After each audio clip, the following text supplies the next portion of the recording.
اور M D CAT داخلہ test میں بے قاعدیوں کا معاملہ ہے۔ متاثرہ طلبہ نے نتائج کو سندھ ہائی کورٹ میں چیلنج کر دیا ہے۔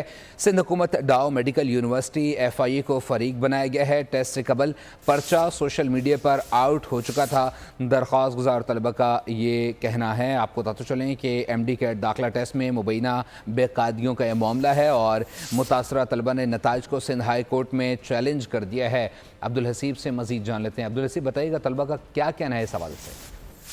جی بالکل، یہ ایم ڈی کیٹ ٹیسٹ دینے والے 15 متاثرہ طالب علموں نے جو ہے وہ عدالت سے رجوع کیا ہے اور ایم ڈی کیٹ کے نتائج کو جو ہے وہ چیلنج کیا ہے۔ درخواست میں موقع بھی اختیار کیا ہے کہ ٹیسٹ سے قبل ہی جو پرچہ تھا وہ سوشل میڈیا پر آؤٹ ہو چکا تھا۔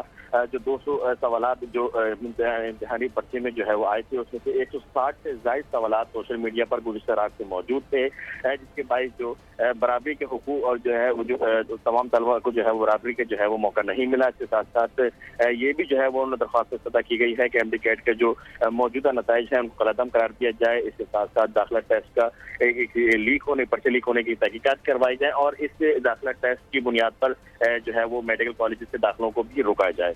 اس کے ساتھ ساتھ جو ہماری جو بات ہوئی ان کو وکیل سے، ان کو یہ کہنا تھا کہ جو امتحانی پرچہ جو ہے وہ لیک ہوا، اس کی درخواست کو جو ہے وہ سندھ حکومت، ڈی یو ایچ ایس، اس کے ساتھ ساتھ پی ایم ڈی سی اور ایف آئی اے کو جو ہے وہ فریق بنایا گیا ہے۔ جی بہت شکریہ عبدالحسیب اپڈیٹ کرنے کے لیے۔